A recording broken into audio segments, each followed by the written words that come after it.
નમસ્કાર દોસ્તો, જય માતાજી. અમે આજે બળિયા બસ સ્ટેન્ડ પર મને એક ભાઈબંધનો ફ્રેન્ડનો ફોન આવ્યો કે ગાય મરી ગઈ છે.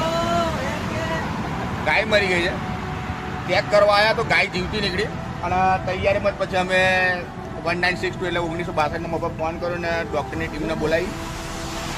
ડૉક્ટર સાહેબે જોઈને એવું કીધું કે મેડમ હતા ડૉક્ટર સાહેબ, એમને શું કીધું કે લાસ્ટ સ્ટેજ પર જ ગાયો. હવે કોઈ ભરવાડની ગાય લાગે છે પણ આ વરસાદ ચાલુ છે. આ જે કડીવાળી ગાડી છે જેને એને વિનંતી લઈ જાઓ. આ જેની ગાય એને લઈ જવી જોઈએ.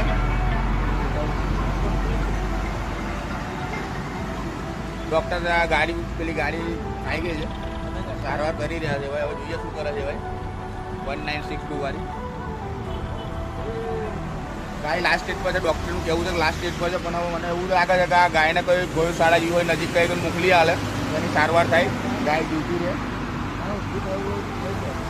અને મારી ખાસ નમ્ર વિનંતી છે, જો માલિકની આવી ગાયો જે હોય છે એમનો કોઈ સાર સંભાળ રાખતા નહીં, છુટ્ટી મૂકી દેશે ચોમાસામાં. આ વરસાદમાં બિચારી ગાયની હાલત તમે જોઈ શકો છો. એટલે મારું કહેવું એટલું જ, જે માલિકીની ગાયો છે આ બધી આવી લઈ જાય તમારો કોઈ કોન્ટેક્ટ નંબર એવું હોય કે આ ગાય નહીં પણ ડાકોરનો કોઈ કોન્ટેક્ટ નંબર મેડમ તમારો તો હશે ને? નંબર ના ડાકોર ગૌશાળા છે, લઈ લે છે ગાયો. ગાયો લઈ જાય છે ને? આવી લઈ લે. બરાબર, કોન્ટેક્ટ નંબર હોય તો કે તમે મોકલી આપજો ને.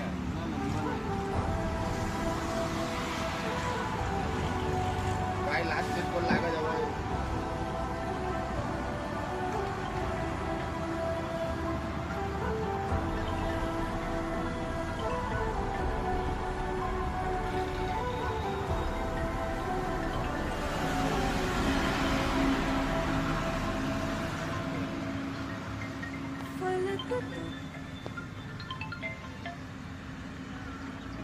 શું લાગે છે મેડમ તમને ગાયનું શું લાગે છે?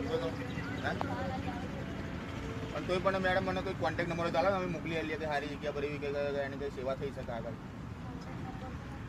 ડાકોર તમારે ડાયરેક્ટ લઈ જઈ ડાકોર.